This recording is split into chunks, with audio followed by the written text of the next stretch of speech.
Começamos o vídeo desta quarta-feira, falando do jogo de ontem do Criciúma, que foi derrotado de virada pelo Corinthians lá em São Paulo. Olha, vocês viram o jogo, quem acompanhou possivelmente há de concordar comigo. O Criciúma jogou bem, teve o domínio do jogo, conseguiu criar situações. O goleiro do Corinthians fez no início do segundo tempo 3 defesas que impediram o Criciúma de dar um aumento de placar, já vencia por 1-0 e aí definiram uma vitória. O goleiro pegou e o Criciúma tomou 2 gols logo na sequência, em 2 falhas que não dá para se justificar, né? No primeiro gol do Corinthians, um cruzamento que veio da esquerda, uma bola alta. O Marcelo Hermes não percebeu que o Romero estava nas suas costas, ficou olhando a bola e quando percebeu, virou, o Romero já estava chutando no contrapé do Gustavo para fazer o primeiro gol. E no segundo gol, na cobrança curta de um escanteio, a bola veio mais por dentro, houve o cruzamento e o Rodrigo ficou olhando o Kaká. Sabe-se que o Kaká é um jogador forte na bola aérea, ele é o principal artilheiro do Criciúma do Corinthians no campeonato, e o Rodrigo ficou simplesmente olhando para o Kaká, que subiu completamente livre para botar no canto e fazer o segundo gol.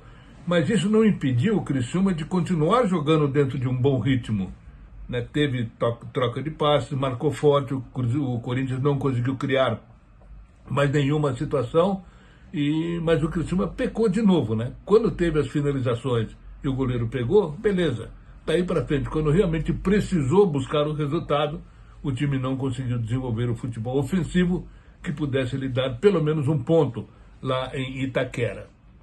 É aquela história, né? Até a gente brinca muitas vezes, né? Jogou como nunca e perdeu como sempre. O que não tem sido o caso do Criciúma, que faz uma campanha relativamente boa. O Criciúma hoje tem 17 pontos, é o 14º colocado, e tem 2 jogos por fazer ainda.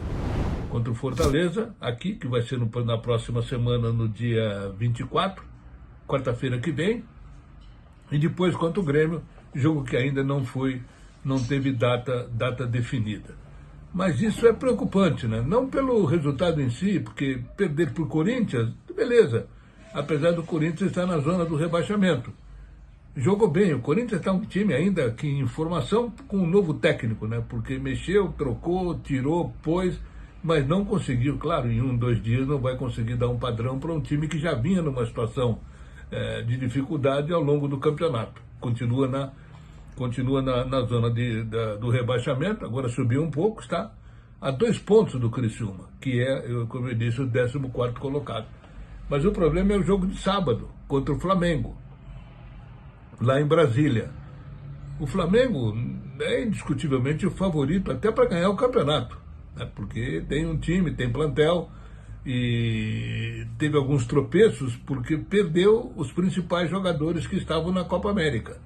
Agora, para sábado, todos devem retornar, o que vai aumentar muito a dificuldade do Criciúma para poder buscar pelo menos um ponto. Então, o que fica mais ou menos dentro de um imaginário preocupante nesse momento é, na rodada seguinte, jogando lá em Brasília, o Criciúma perder o jogo e pelos resultados, combinação de resultados, poderá ficar na zona do rebaixamento. É problema? É problema. Cai na zona ali para... já muda um pouco o ambiente, já muda um pouco o astral, já muda um pouco a confiança. Mas com esses 2 jogos atrasados, dá para sair, né? Dá para ficar aí ao final do turno numa posição intermediária da tabela.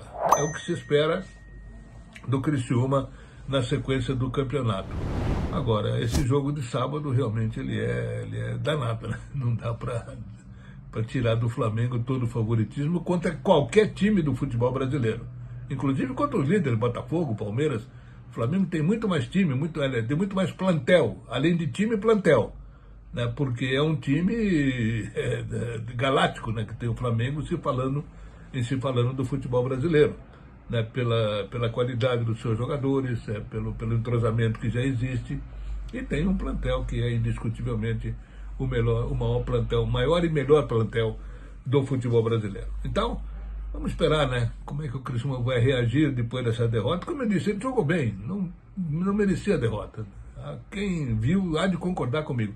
Eu não sou de ficar fazendo aqui muitas loas e com muita euforia e falando coisas que possam agradar ao torcedor simplesmente por agradar. Eu falo o que eu vejo e eu falo o que eu sinto. E quem tem um mínimo de conhecimento de futebol, eu espero que concorde comigo. Porque pelo jogo em si, o Criciúma jogou muito mais que o Corinthians, além da posse de bola, que não quer dizer muita coisa, né? Mas a marcação foi forte, tirando essas duas falhas terríveis do setor defensivo que originaram os gols do Corinthians. O time marcou forte, tem uma boa troca de paz, jogadores se conhecem já há muito tempo, tem uma saída boa, tem o Felipe Mateus ontem jogando dentro de uma boa qualidade, mas faltou depois das situações criadas no início do segundo tempo, faltou uma força ofensiva maior. Por isso, se fala em busca de reforços, né? Mas cadê os reforços? A janela já abriu e até agora o Criciúma não se mexeu. E está trazendo reforço para o Sub-20, que não é o caso nesse momento da competição e da temporada. Ok? Por enquanto é isso. Sexta-feira eu estarei de volta. Um abraço a todos e fiquem com Deus.